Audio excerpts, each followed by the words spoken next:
Pro Group Management. Workers' comp that works for you.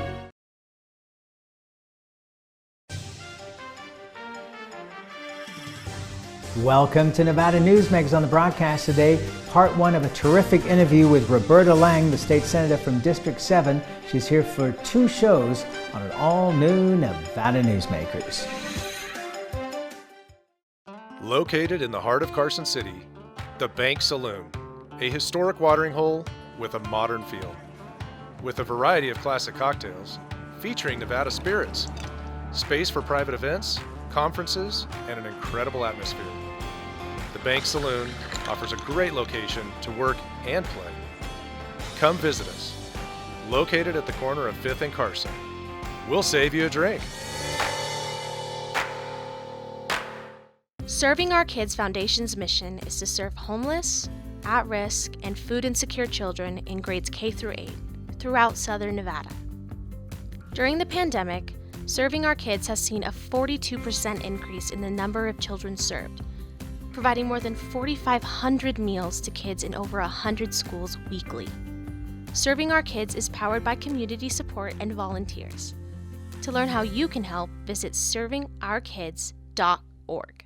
When in Carson City, Nevada Newsmakers records in the conference room at the Bank Saloon.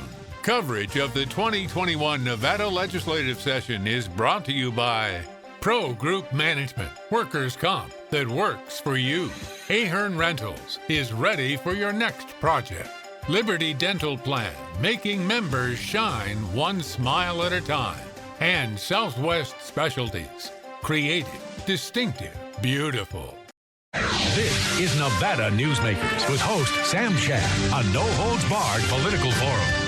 Now, from the Nevada Newsmakers broadcast headquarters, here is Sam Shad. And back on Nevada Newsmakers, we are delighted to welcome to the program Roberta Lange. She's state senator from District 7. It is an absolute pleasure to have you on the program. Thank you so much. I'm really honored to be here. Well, the honor is ours. You sit on Commerce and Labor, Education, and you're the Vice Chair of Legislative Operations and Elections. Correct. And I wanted to read a note for people that may not know you, especially in Northern Nevada. That Senator Harry Reid wrote about you when you ran for this seat. He said, Roberta Lange has been my friend for 22 years. She's a passionate fighter for progressive values, and I'm thrilled she decided to run for Nevada Senate. Let me tell you a little bit about Roberta. As Democratic Party chair, she led the most successful period in Nevada Democrats' history. Thanks to her leadership, Nevada went blue for both President Barack Obama and Secretary Hillary Clinton. We elected Senator Catherine Cortez Masto. We gained 2 U.S. House seats and took control of the state legislature. From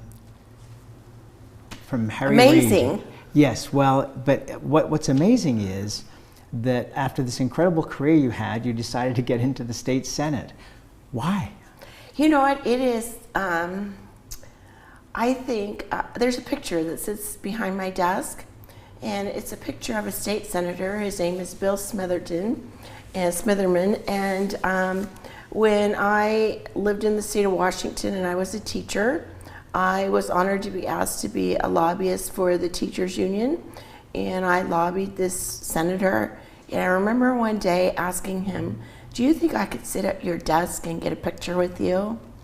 And it was at that moment that I knew that I wanted to someday be an elected official. But I also knew that those things just sometimes fall into place. And so I decided to build my career and do everything I could to build to that point, to work on the things that were important to me, to be a part of change. And then if the opportunity made itself available, then I'd be ready. And I think that in last year, when I was asked would I be interested in running for state senate from Senator Parks and Senator Woodhouse, I went home and I told my husband, I said, I think I want to run for state senate. And he looked at me like I thought we were finished. But you know, it was just a great opportunity, and sometimes those things just fall into place how they're supposed to be. And I felt like all the experience that I'd had over the years had led me to this point. And I can tell you that when Tom Gallagher, whom I worked for has been a great mentor to me. And one day I called him from my office, and I was sitting at my desk, and I said, you know, I can't thank you enough for everything you did for me. I feel like this is the place I was always supposed to be. Well, I think that's a very cool story. Did Senator Reed have any part to play in this? Did you have a discussion with him about it? I did.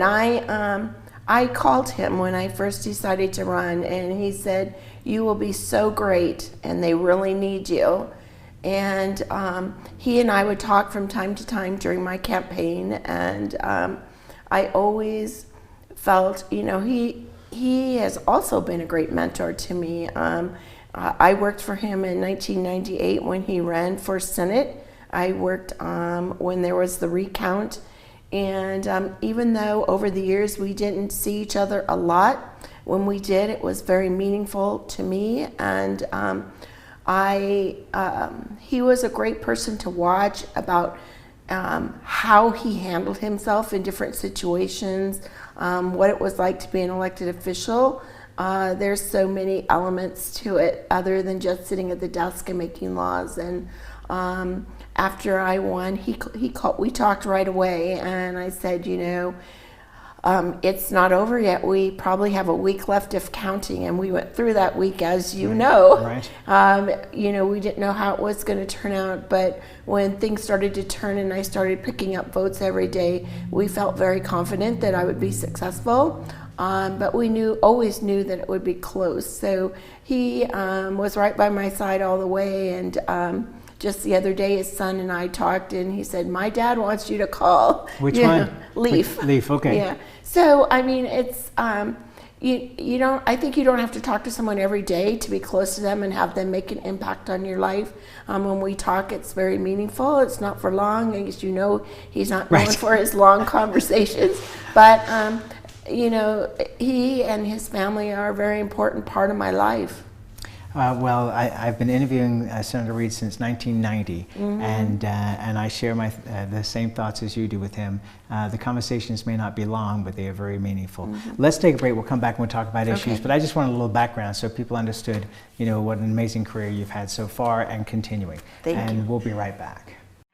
Tamarack Casino is giving away 2 Mercedes-Benz during the $125,000 Benz or cash giveaways. Plus, players get 5 times points on video reels every Friday. Win 2 Mercedes-Benz now through May at Tamarack Casino. As you know, Reno is booming.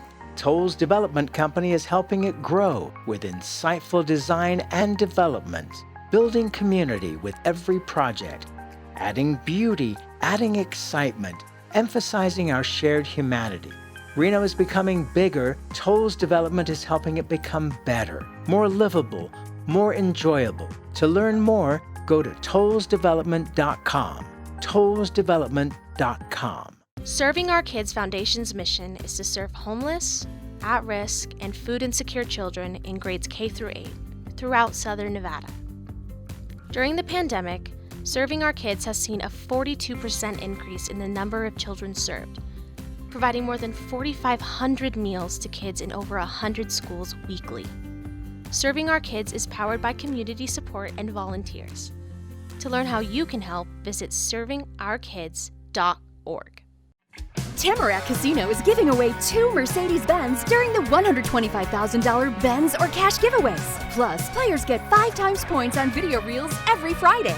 Win 2 Mercedes-Benz now through May at Tamarack Casino. This is Nevada Newsmakers. And back on Nevada Newsmakers, we continue our conversation with Roberta Lange. She is the state senator from District 7.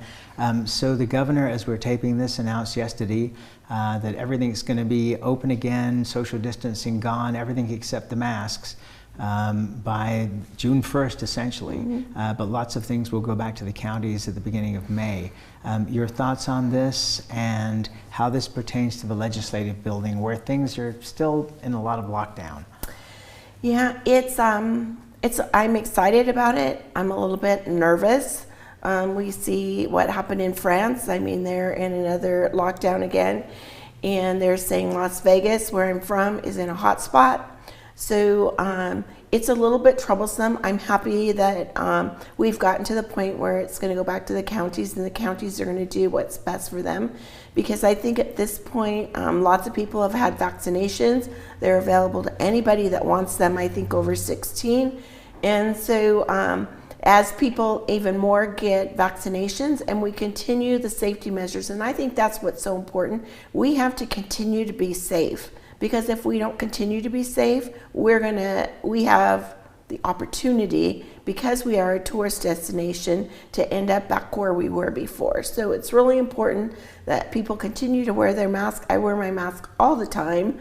I think we now can go out to eat a little bit and feel a little bit safer about that. I remember the first time I went out to eat, I was really kind of nervous. I looked around to see who was wearing a mask, to see who was being thoughtful, and I think those are important. And as it relates to the legislative building, it has been very difficult both for the community and for the legislators.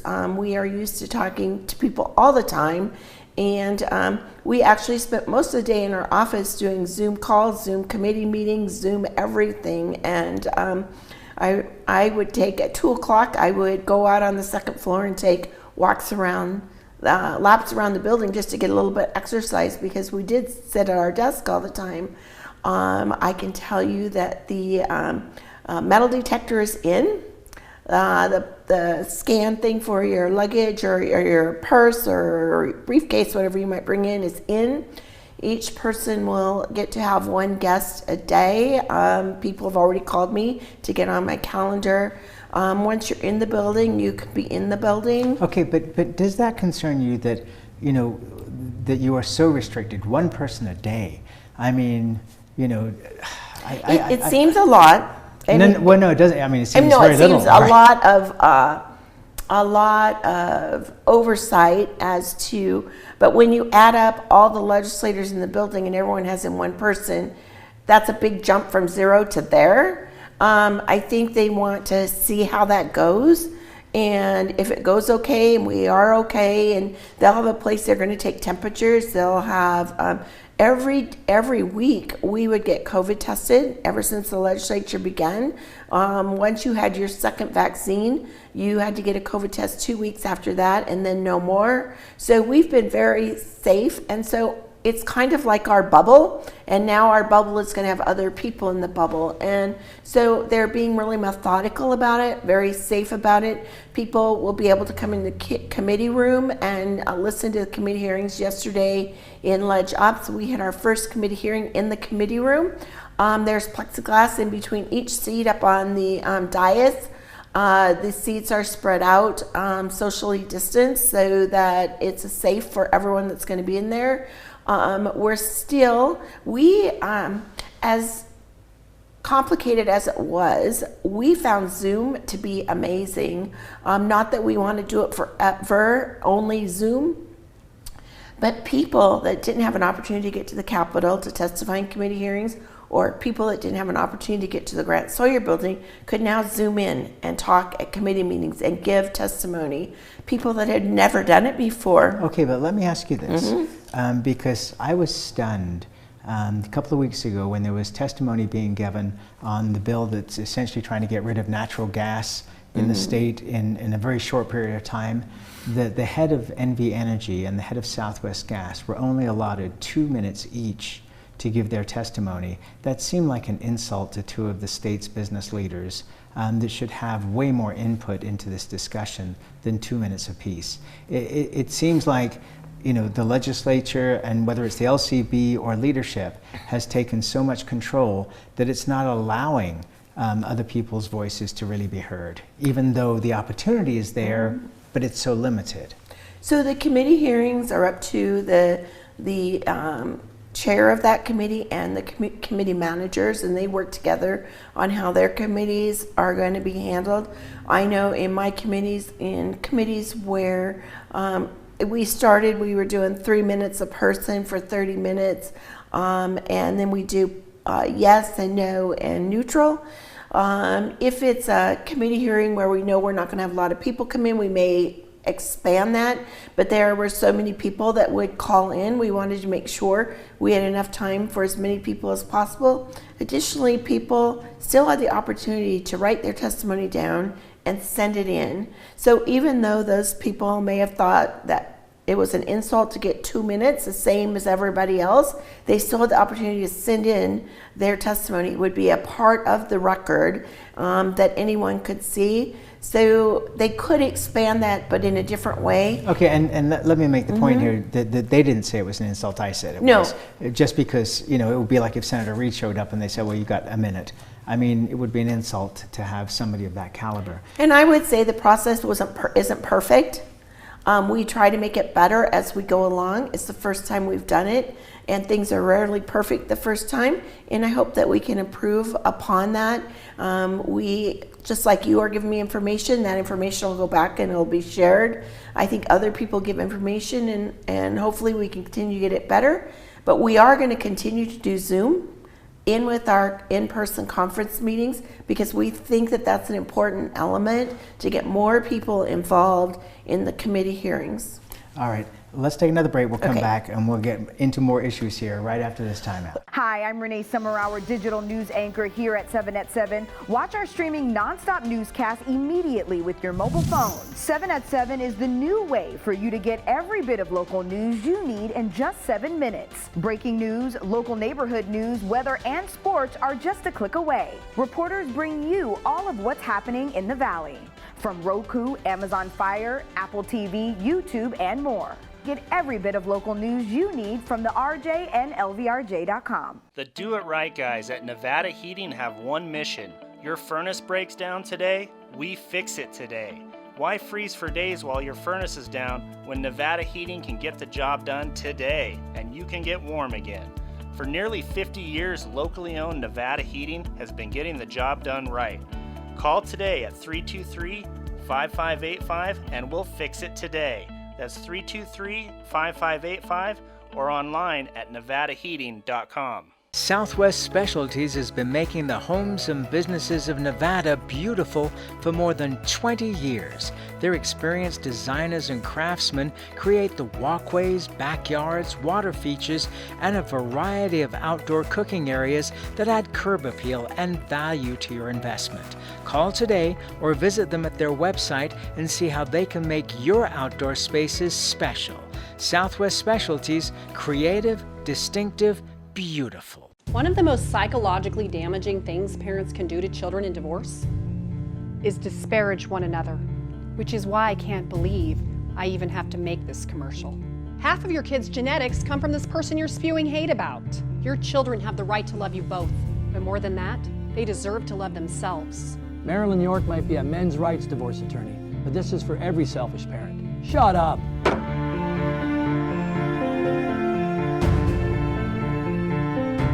This is Nevada Newsmakers. And back on Nevada Newsmakers, we continue our conversation with Roberta Lange. She is the state senator from District 7. It was no surprise that the minority leader in the Assembly, Assemblywoman Titus, came out and said that the governor's decision about opening things up was political. What surprised me a little bit was that Las Vegas Mayor Carolyn Goodman said exactly the same thing. Do you think it was a political decision based on the governor's re-election that he opened things up, especially when the World of Concrete, which is a huge convention, is going to open in June 7th? What are your thoughts on that? I think if you look at the phases that the governor had, he's followed his plan. He's always followed his plan. Even when we all wanted him to deviate from his plan, he has followed his plan. What did you want him to deviate?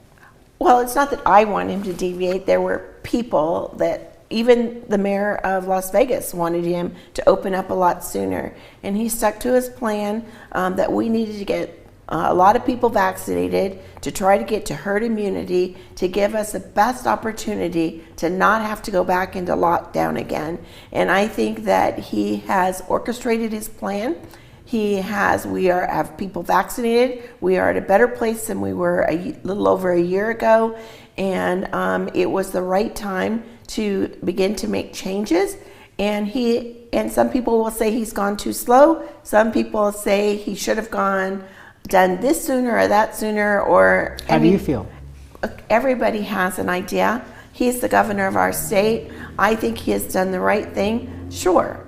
Do I think that certain things, like maybe he could have opened taverns sooner, but he had more information than I did. And they were having meetings all the time. So it is not my job to second guess him. My job could be to give him information as well and to say, I'd really like you to do this. Or, but I think that he did what was right. He followed his plan and he didn't back away from his plan. And sometimes it was unpopular. I mean, I heard people grumble that, I don't want to wear this mask anymore, or I want to go out sooner. There were any number of things. But when you are the person out there not knowing all the information, it's easier to second guess what's going on. And so I think he followed his plan. He did what he set out to do to keep Nevadans safe. And now that he feels that we're in a good place, that we can open up, and I would expect the mayor of Las Vegas to agree with him, because she thought we should have opened a lot sooner. So she is going to agree with him. And well, she's happy that they're opening up, but I mean, she's saying it's for political purposes. And it should have been done a long time ago. Let me ask you this as well, just as an addendum to that question, which is that there's a lot of conversation now, especially privately, but some publicly, about the fact that the governor has had these emergency powers for over a year now. And a lot of legislators are saying that he should have come to the legislature and included them in the debate, and it shouldn't have just been, some would say a dictator.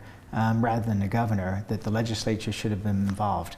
What's your position on that? Those are the powers that are given to him through our state. The legislature was not in session. It was unnecessary to call the legislature into special sessions to have those discussions. He kept us informed. We always knew what was going on, and we always knew his plan. He was very transparent about what was going on, and I don't think that was our job to micromanage him through that process. At any point, we could have given input. But you had no concerns that it was just one person rather than the 63 members of the legislature who were involved in it? It wasn't one person. He had a committee of educated and talented and people that were in the industry, in the medical field, and we all knew about his committee. He had been in regular talks with leadership, and so it wasn't like maybe I didn't know everything that was going on, but our leadership was in regular conversations with the governor, as I'm sure the minority was in regular conversations with the governor. They so actually, that they've had almost zero conversations. Pete Goagachia, one of the longest serving legislators, was on the program last week and said he hasn't seen the governor in over a year, that the governor hasn't even visited with the Elko County Commission in over a year. So there's not been an incredible amount of conversation with the other side here, to be honest with you. Well, I think the governor's been in his bubble too, to be honest with you. I mean, I haven't seen the governor in a year. I've seen him on TV. I haven't seen him in person. But wouldn't you? Now, when we talked to Goagachia, and he said that he hadn't seen the governor in the building, and the governor's office came back and said, "Well, we're just following the LCB rules." But he's the governor. I mean, if anybody is allowed to walk into the legislative building just to shake hands and say hello, I mean, I can't recall a governor that wasn't at least glad-handing at some point in the legislative building, if not pushing his agenda. So we're in the middle of a pandemic. And hopefully we're near the end of a pandemic. I hope so, but shaking people's hands are germs. Metaphorically, or 6 foot distancing. Yeah, or being in it is, the most important thing to me is that we keep our governor safe, and that he had COVID. He did have COVID, right. But we keep him in a safe place. And he's been vaccinated, yes, and his wife. Where he's not going to be exposed to more elements, and that we can control his environment. I'd rather him stay there and be able to run our state than to come and have the opportunity to get reinfected. We don't know. There are other strands out there. I'd rather have him safe than have him come over to the building. All right, well, I can't argue with you that, because that's your opinion and you were allowed to have it. Let's talk, and we've only got a minute or so here, but you've already agreed to do a second program with us, and I really appreciate that because I have a ton of things to ask you about. Redistricting is going to come up. There'll be a special session for it later in the year. Do you feel that Northern Nevada is going to end up losing a Senate seat and a couple of assembly seats in redistricting? So as you know, I serve on Ledge Ops and Elections, and so we're going to do redistricting whenever we get the stuff. It's sometime, I think it's been in the news that it's going to be August or September. I, as a member of that committee, cannot comment on redistricting at all because we don't know. Well, you know, nobody watches this program. It's just you and me. So I promise not to tell anybody. You know, we don't know if it's going to go to court or anything, and so I can't say anything one way or the other. We are going to we'll just have to see what happens once we get the numbers. I mean, I don't really have any idea. They say we might get the old numbers in the old way, whatever the old way was. We might get them in the new form, but once we get that and we can work together and try and figure it out for us, what's best for our state. All right, we'll go from there. All right, let's take a break. Okay. And then it'll be magically the next day, and we'll tape another show with you here. So Roberta Lange will be right back, State Senator from District 7, after this time out on our next broadcast. Brian Culpa Photography was born in the rolling hills of Massachusetts, and now he can help you experience the stunning beauty of Nevada in a whole new way through the power of flight. Flying has always been a passion for Brian, and at Brian Culpa Photography, he can make your imagination soar. Brian has the creative mind and tools to tell your unique story. Experience the bird's eye view at brianculpaphotography.com. Hi, my name's Marilyn Miner, and I'm sure you'd agree that Nevada's a very special place to live. I was born here, and my husband and I have raised our family here. I feel it's a privilege to live and work in the Truckee Meadows. I especially enjoy helping my clients reach their real estate goals. Sometimes the smallest details provide the greatest satisfaction. I'd be complimented to talk to you about your next move. Call Marilyn Miner at Dixon Realty, 742-1280, or log on to marilynminer.com. Safety. We all think about it. You think about it when he buckles in, when you check your mirrors and put away your phone. RTC thinks about safety too. In fact, we create it. Center turn lanes mean fewer blind spots. Bike lanes keep cyclists and you safe. Roundabouts reduce injury collisions, and all these crosswalks are designed to keep families like yours safe. Safety is your priority, and it's ours too. Every day, in everything we do. Pro Group Management specializes in providing industries with the necessary components to satisfy and exceed workers' comp requirements. Every business has unique needs and specific regulations. Pro Group Management stays ahead of the curve, providing up-to-date services to keep your industry in top form. Discover how we simplify your tasks, improve efficiency, and reduce expense to keep you moving in a positive direction. Pro Group Management, workers' comp that works for you. As always, you can watch Nevada Newsmakers on television, radio, audio and video, podcasts, and YouTube. We'll see you on the next broadcast coming to you from Carson City. See you then.